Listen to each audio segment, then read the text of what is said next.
Doctor, compañeros, el tema que les vamos a presentar es anemia hemolítica en la altura. Empecemos con el estrés oxidativo. Los radicales libres son átomos o moléculas que se caracterizan por presentar uno o más electrones desapareados en su órbita externa. Se caracterizan estos por ser muy inestables. Los radicales libres que contienen oxígeno en su estructura son los más relevantes, tanto en procesos degenerativos, enfermedades y síndromes. En este sentido, las especies reactivas de oxígenos, ERO, son compuestos que derivan de la reducción parcial de oxígeno y juegan un papel importante en los procesos fisiológicos del organismo, pero que sin embargo tienen efectos tóxicos, dañando lípidos, proteínas y ADN. Entre las especies reactivas de oxígeno se encuentran el peróxido de hidrógeno, molécula que resulta de las reacciones catalizadas por enzimas oxidorreductasas como la glucosa oxidasa y la NADPH oxidasa.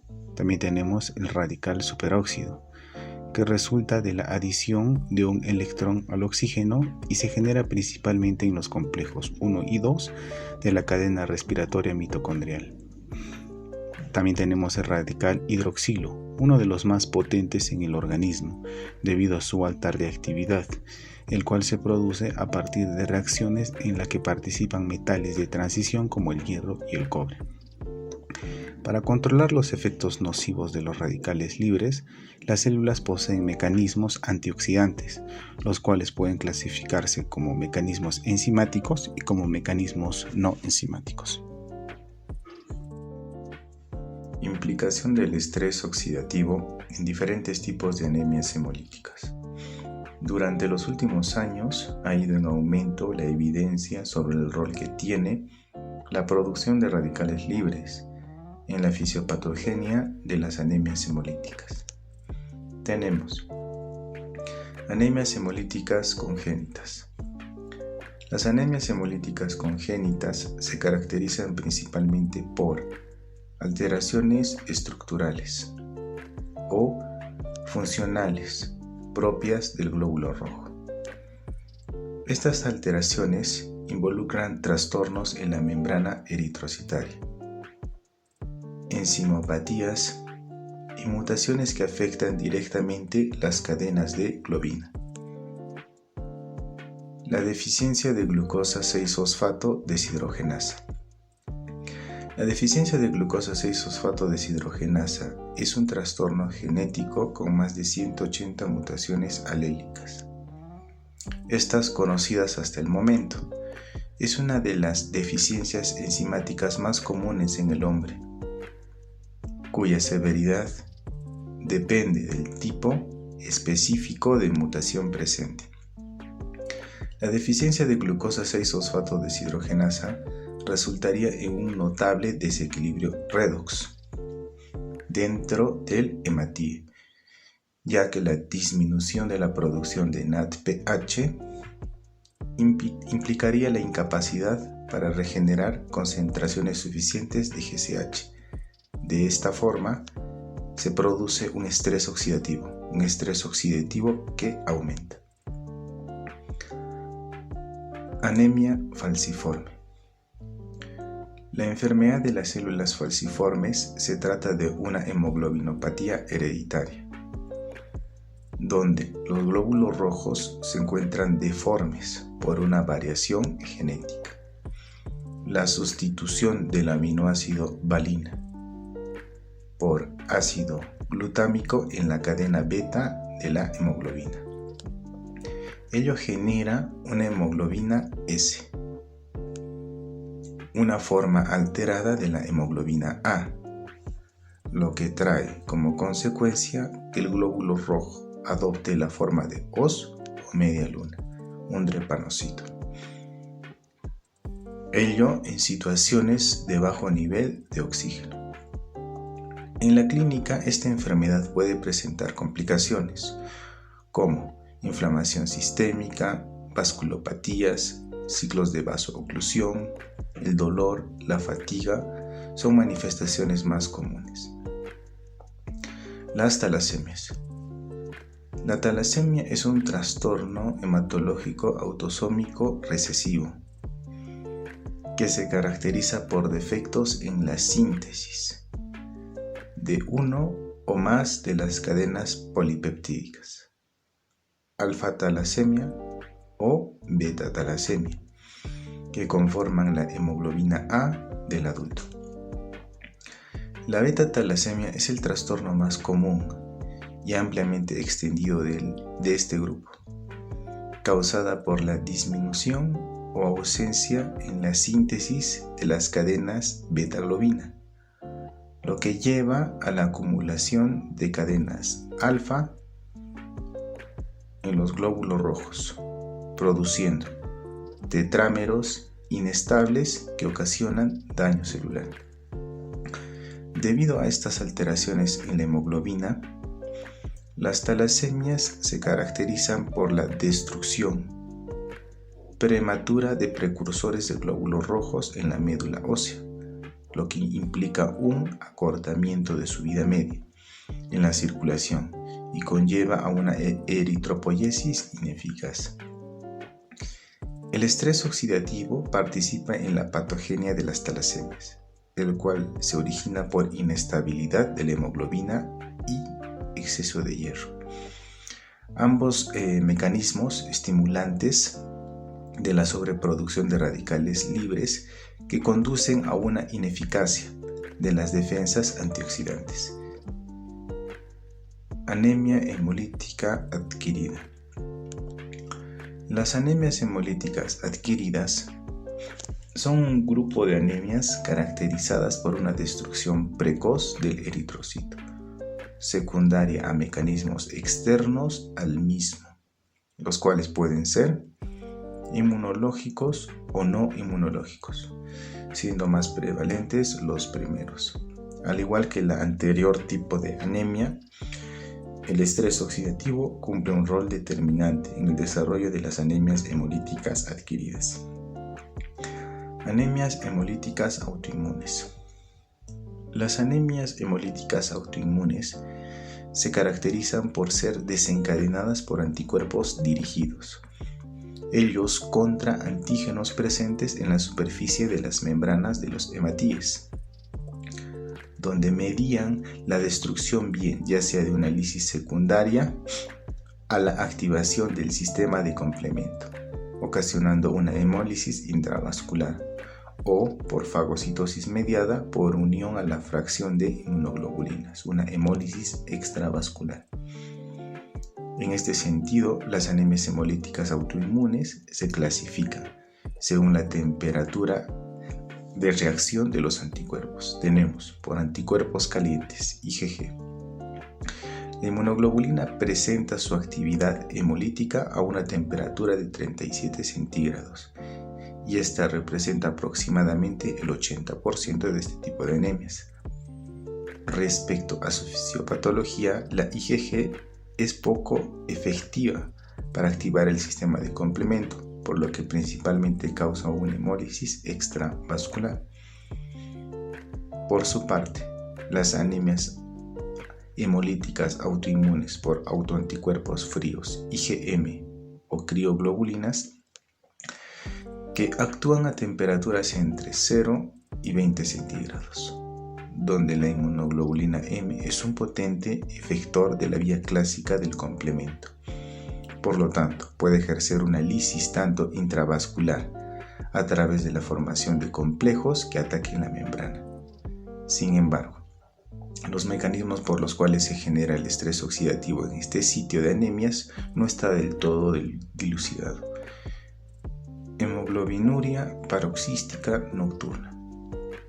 La hemoglobinuria paroxística nocturna es un trastorno hematopoyético raro de las células madres hematopoyéticas, que se caracterizan por la adquisición de una mutación somática que produce la deficiencia de fosfatidilinositol glucano clase A, necesario para el anclaje de proteínas reguladoras del complemento, CD55, CD59.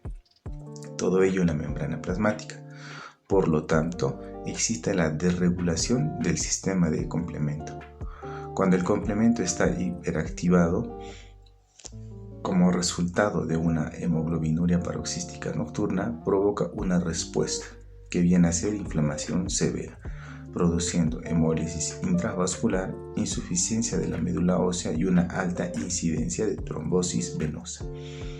Se ha observado que las células CD55 y CD59 negativas había una elevación de especies reactivas de oxígeno, especialmente de lo que vienen a ser los peróxidos lipídicos de membrana. Los efectos de la exposición a grandes altitudes sobre las especies reactivas de oxígeno y nitrógeno. Las especies reactivas de oxígeno y nitrógeno, RONS, es una consecuencia natural del metabolismo aeróbico. Estos son moduladores fisiológicos naturales del ambiente redox celular. A pesar del sistema antioxidante multilínea, el nivel de generación de estas especies reactivas de oxígeno puede exceder lo que es la capacidad de la red de defensa, lo que provoca un estrés oxidativo. Gran altitud puede alterar no solo la producción de lo que son las especies reactivas de oxígeno, también influyen en los sistemas enzimáticos y en los sistemas no enzimáticos. Se ha demostrado que el aumento de la producción de lo que son especies reactivas de oxígeno disminuye la biodisponibilidad del óxido nítrico, especialmente después de un ascenso activo a lo que vendría a ser 4.500 metros. Y de esta manera se aumenta lo que es la presión sistólica de la arteria pulmonar y la resistencia vascular, todo en relación a la disminución de lo que es el óxido nítrico. En relación a la cadena respiratoria mitocondrial, se cree que las especies reactivas de oxígeno se generan en el complejo 1 y en el complejo 3 dentro de la cadena transportadora de electrones.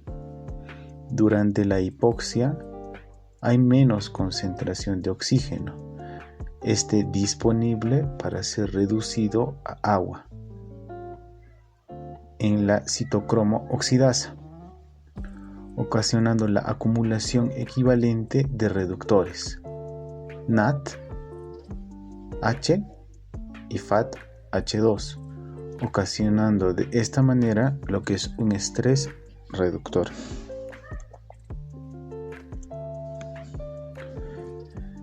En relación al sistema xantina deshidrogenasa oxidasa, este es un potente generador de especies reactivas de oxígeno, pero especialmente durante condiciones de hipoxia e isquemia. Entonces, al producirse una disponibilidad de oxígeno muy baja, ya hablamos a más de 6.000 metros, las células tienden a generar ATP a través de lo que es una interacción de dos ADPs. Entonces, de esta manera, este sistema xantina deshidrogenasa oxidasa es un potente generador de especies reactivas de oxígeno.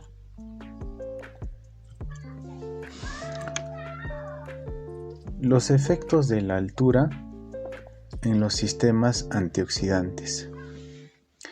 En este esquema vemos que es un sistema de detoxificación ante la generación de especies reactivas de oxígeno. Entonces, se ve que disminuye a la presencia de hipoxia lo que es el SOD mitocondrial, el superóxido dismutasa. Entonces, disminuye lo que es la actividad de esta enzima. También disminuye la actividad de la glutatión peroxidasa. Y un dato adicional es que las personas nacidas en la altura tienen una menor actividad de la glutatión peroxidasa. Entonces, de esta manera no se puede producir lo que es una detoxificación de las sustancias xenobióticas. La exposición a grandes alturas disminuye la actividad y el contenido de lo que son las enzimas antioxidantes.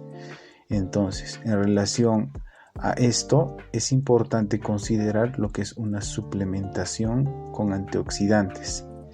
Esto para reducir o en todo caso prevenir lo que es el daño oxidativo. Conclusiones. La exposición a grandes alturas, hablamos de un ascenso activo a 4.500 metros, ocasiona la generación de especies reactivas de oxígeno. Estas especies reactivas de oxígeno exceden la capacidad de defensa, lo que provoca estrés oxidativo, disminuyendo la actividad y el contenido de enzimas antioxidantes. Este desequilibrio inclina hacia un ambiente hiperoxidativo, de modo que aumenta el estrés oxidativo y se convierte en un mecanismo fisiopatológico que agrava lo que son los cuadros hemolíticos. También es importante mencionar factores intrínsecos, por ejemplo propios del hematíe como el déficit de glucosa 6-fosfato deshidrogenasa y alteraciones de la cadena de hemoglobina, pero también existen factores extrínsecos como reacciones autoinmunes. Eso sería todo. Gracias por su atención.